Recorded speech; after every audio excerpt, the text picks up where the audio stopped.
What do you think is the biggest secret being kept from mankind? People that are secretly alive, but dead for the public life and vice versa. I like to believe Kim Jong-un is already dead. The person posing for the pictures after his surgery is a doppelganger set up by his evil sister, Kim Yo-jong, who's always been the real mastermind. Getting some real Zuko/Azula vibes from this. There's still a whole month left for everyone who has Kim Jong-un redemption arc on their 2020 bingo card. Kim Jong-un saves Christmas. I don't know that Kim Jong-un is going to have quite the same closing arc as Zuko, but the Azula comparison is spot on. So James Franco was successful? I'd entertain the possibility that His Majesty Bhumibol Adulyadej, the late and much beloved King of Thailand, actually died years or even decades before his official funeral in 2016. He made pretty much no public appearances or interviews in the last 1,015 years of his reign, and all photographs used in the media appeared to be non-recent ones. King Bhumibol was credited with the modernization of Thailand due to his deep care for the well-being of his people, and his leadership inspired many Thai people to similarly pitch in for the well-being of their nation. I can see why the ruling elite of the country would want to prolong this magic, and stall the ascendance of his much less exemplary son Vajiralongkorn, as long as believably possible. I think historians and archaeologists will eventually find that a number of well-loved rulers were secretly kept artificially alive this way, and for this reason. It always bothered me how they'd cart him out in public occasionally, with a camera around his neck, and pretend everything was fine. It was obvious by the look in his eyes that he had no idea where he was, and he could barely move or speak, much less lift a camera. On a human level, it seemed sad. Exactly. I think it's likely he had dementia, and/or some other seriously debilitating health problems that would make him completely unable to care for himself, let alone a nation. I don't think there's anything controversial about this idea. My imagination takes this a little further. What if the glassy-eyed shell of a king occasionally paraded out in the balcony of the royal palace was his carefully preserved body, controlled like a puppet? Or a mannequin or android crafted to look like him? Or an actor playing him, who was chosen more for his superficial resemblance to the king, rather than his acting talent? Hell, for all we know, Vajiralongkorn himself was behind this ruse, delaying his coronation as long as possible, to get away with his hard-partying lifestyle as long as possible, which he wouldn't be able to keep up in the public eye as the leader of a nation.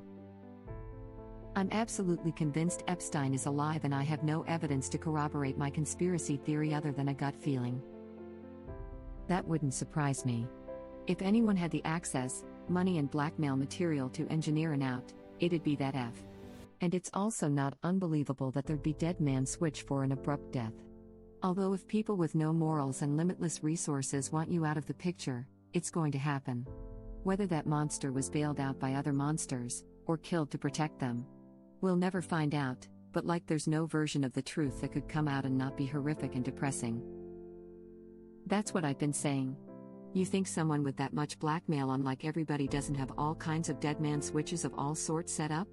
He has a effing list of email addresses that all his evidence is going to as soon as he actually does for sure. Wow, I didn't even know a dead man switch was a thing, and now I want one for my own death, but for like a happy surprise, like a bunch of confetti gets shot out of the chimney or something. Seems unlikely. If I was Epstein's co-conspirator, and I had the ability to reach in and pluck him out of jail, I would also have the ability to reach in and kill him in jail, and I would definitely choose the second option. Much cleaner, much easier to cover up, and if he was alive and wandering around somewhere, I would forever have to worry that he would be found out and would rat me out. Sorry, Jeff, I had to do it. No loose ends, they say.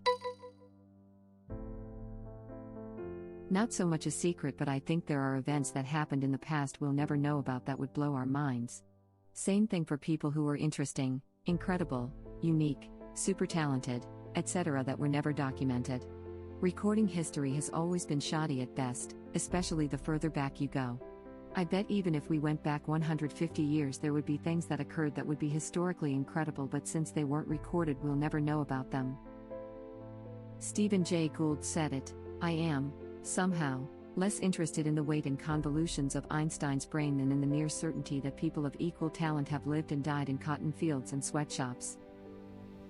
I often think of the music that has been written and performed for audiences consisting of family and friends that could have packed arenas and festivals. You might never hear your favorite song. You might never hear your favorite song. Nobody knows what the national anthem of ancient Rome was. It was actually Soulja Boy, believe it or not. Watch me crank it, watch me roam.edit, damn, I should make half-assed puns more often. Thanks for the gold. Now watch me Heracles that Poe. Romulus, probably. I am now imagining the Roman army cranking out that Soulja Boy. The concept of national anthems as we know them today only developed about 200 years ago. There are a few national anthems that as a song are older than that, but they weren't used as a national anthem initially. In more general terms, anthems is a musical form developed in Elizabethan England, second half of the 16th century. It's often claimed that the Japanese anthem is the oldest, but only the text dates back to 905, the melody is from 1880. Probably the oldest complete anthem, text melody, still in use today is the Dutch anthem, which goes back to the 1600s. That's a pro/con of music in the information age. It's really easy for an unsigned/local artist to throw their music up for it to be discovered. But by the same token, so can everybody else. With the amount of music churned out daily, you might not even hear your favorite song this year. Gould's research is fascinating in that he came to realize early on that evolution was a random process, rather than one in which some type of physical or mental advantage becomes the new norm for a species. And since he studied bugs, where many generations could be observed and studied in a short period of time, I'm inclined to believe that he was into something. Evolution was a random process. Millennia ago there might have been a caveman with an immune system so strong that not a disease in the world could have afflicted him, a genetic makeup that would grant him physical attributes that even the most steroided-up modern-day human could only dream of, and intellectual abilities that would have jump-started the Iron Age in his area. Unfortunately, as a toddler, he and his whole family died in a forest fire caused by a random lightning strike, so none of that got passed on. The winds of chance are a bitch like that. A few years ago I talked to a scout for an NFL team. He swore that the best defensive lineman he'd ever seen played high school football at a small school in Indiana, but the kid just had no desire to play at a higher level. His grades were good, and he wanted to go to college, and he did, but he didn't want to play college football. Listening to this guy talk you'd think that he'd found the next Reggie White or Aaron Donald, and he was convinced that's how good this kid would be. I went to high school with a guy like that. He and another guy, now an NFL Hall of Famer, were the two big prospects from our area, and they were on around the same footing. But when he went to a major SEC school he made clear he was there for school first, football second. And when that inevitably meant football had no interest in him, because he wanted an actual education. Oh well, back to his studies. He'd have been great if he'd been willing to sacrifice his education for it, but how could you possibly argue with his choice? My favorite of these lost-to-time type things is Doggerland, now submerged under the southern North Sea. It once connected Europe and the British Isles until around 6000 BC. It was rife with Mesolithic human civilization, but now it's lost beneath the waves. Occasionally fishing boats will find things like animal parts, mammoths, woolly rhinoceros, extinct lions, reindeer, plant remains like peat, and bits of Homo sapiens and Neanderthal civilization like skeletal remains, tools made of flint, stone, and bone, among other things. It's fascinating to imagine what else is down there. Entire generations lived and died and we don't know much about it aside from what washes ashore or is dredged up by fishing and construction. Edit, a word. Watch Medal of Honor on Netflix. Those stories just prove that humans are amazing and capable of withstanding great hardship. I bet there are so many other stories out there worthy of valor and mention but are lost to the ages. Crying face. That most conspiracy theories are actually the conspiracy in of itself. That certain parties are creating crazy conspiracies to confuse the masses between reality and fiction to make them more easily controlled/manipulated. The Air Force literally did this with aliens to obscure various aircraft tests. It's amazing how many UFOs were described as triangular and pointy in the decade before the F-117 became public knowledge. I remember seeing some sort of triangular ship flying super low over my home as a kid in the dead of night. It was almost silent, insanely fast, and at first glance was this terrifying triangle of dotted red lights.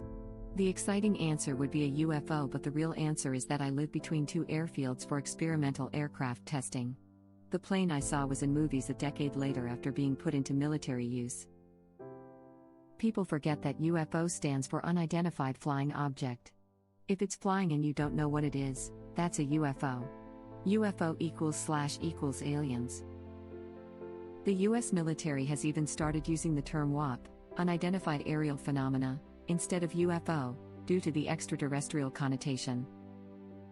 I mean, sightings of the F-117 by laypeople before it was revealed literally were UFO sightings. You see something flying and you can't identify it? That's a UFO, baby. Shower thought, most UFOs are birds. What kind of bird is that? I don't know. Can you imagine the mess after that spy balloon crashed in 1947? Oh my God, everyone is going to know about our secret spy program. Sir, they believe it's a flying saucer. Well, that's a freebie. Nice try, Air Force. In reality, it's the Air Force covering up real aliens by giving the public hints that real aliens might just be covered up aircraft tests. But maybe that's their goal? They go even more advanced designs they are testing, so they are feeding a lie that those UFO sightings were actually just advanced aircraft, so that people think they are lying about UFOs being advanced aircraft and that in reality they are UFOs. But in reality, Air Force is just testing new toys, but nobody believes the reports because they are told by people talking about UFOs. Plans within plans within plans within plans. Which is brilliant. I'm 92% sure the toilet paper shortages was a weird joke that got out of hand. That was the most insane part of this pandemic for me. People were acting genuinely concerned that we'd never have toilet paper again because all toilet paper is manufactured in China. Which it's not. And even if it was, why would that mean we weren't getting any more? For me, at first I convinced my mom there was no need to rush and buy, but then 5 days after the government announcement of an impending lockdown, I went to buy supplies, and boy did I regret shutting my mom up because there was no more toilet rolls, no more essentials, vegetables, instant food, etc. I feel like it was a game theory issue. Ideally everyone cooperates and buy patiently, things remain status quo. Or, fight and hoard, finders keeper. It's akin to the prisoner's dilemma, everyone quiet and all get acquitted. But if the others rats on you and you keep mum, then you'll get the max punishment while the others get a slight punishment on account of cooperating. That was a crap joke. That was actually a plot in the X-Files and it blew my mind. CIA literally came up with term conspiracy theory to do exactly this. Throw the insanities like flat earth in one bag along with stuff about ultra/corrupt government dealings. Seeing how something labeled as conspiracy theory gets mocked instantly shows they succeeded. Earth is flat is a conspiracy theory, all right. Tulsa Massacre and Iran-Contras and United Fruit Company definitely aren't, but people give it the same kind of look. Paul is dead is a silly and kind of fun but still harmful just for what it is, conspiracy theory. COINTELPRO was a thing, FBI threatened MLK, and we still don't know who was responsible for Malcolm X's assassination, mostly result in people eye-rolling. Reminds me of Ernest Hemingway being told he was paranoid when he claimed he was being monitored by the FBI, and as it turned out he actually was. Or how people believe the government false flagged us into the Vietnam War and the government vehemently denied it until 2005 when it was declassified. The location of all these hot singles in my area. What if you're the sexy single? Maybe the hot singles were the friends we met along in the way. Hot, single and wholesome. Unknown proxy. That there are people in the world that are richer than the known richest people in the world. If you are that rich, you can afford to be anonymous, too. I'm not saying that Jeff Bezos isn't rich. I'm sure he is. I just believe that there are a tiny group of people that have more wealth than Bezos, and that they've used that wealth to hide the fact that they are that wealthy from the world. For all of the people bringing up Putin, the Saudi royal family, or the ancient royal families of Europe, I'd like to say, if you know their name, and you know that they're rich, they don't count as being one of the secret wealthiest people, now, does they? There definitely are. Most people assume that the richest people in the world are on the. Meanwhile, Forbes states that we list individuals rather than multi-generational families who share fortunes, and also we do not include royal family members or dictators who derive their fortunes entirely as a result of their position of power, nor do we include royalty who, often with large families, control the riches in trust for their nation. The categories that Forbes does not disclose is where the real money is. Web link. Reminds me of this British fact. Web link. On the flip side, Cornwall is one of the poorest parts of the UK, so he isn't getting crap from most people. He just wants pasty recipes. Jesus, that's a super recent article too. I don't even need to click the link to know that it's Cornwall.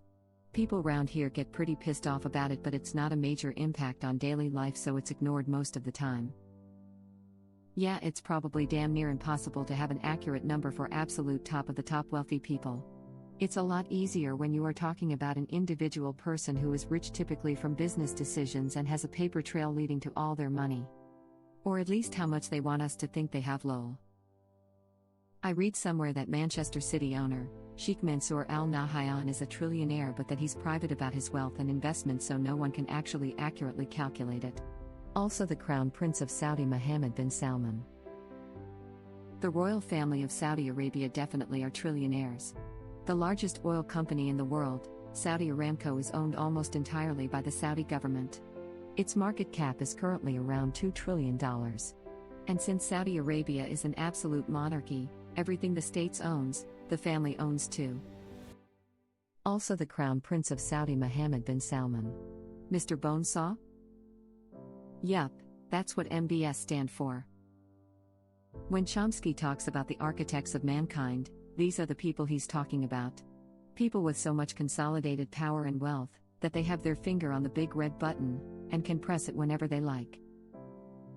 Some people think Putin is the richest man on the planet. He supposedly owns over a dozen palaces around Russia, buys entire apartment buildings to store his multi-million-dollar art collection. Supposedly he has a deal with all the richest oligarchs in Russia for a part of their company in return for Putin not killing them and letting them have more power. His net worth may be as high as $200+ billion, which is still richer than Jeff Bezos. If you're a supreme leader of a major country, estimating your wealth properly is impossible. Like if you wanted, you could just get some more with your power. Money is at that point purely an approximate measurement of power rather than currency. Thank you for watching. If you like our videos, please like them on YouTube. And share them with your friends. Please subscribe to be the first to know about Red Rabbit Reader's new videos. We welcome your comments below. Another of our videos will begin shortly.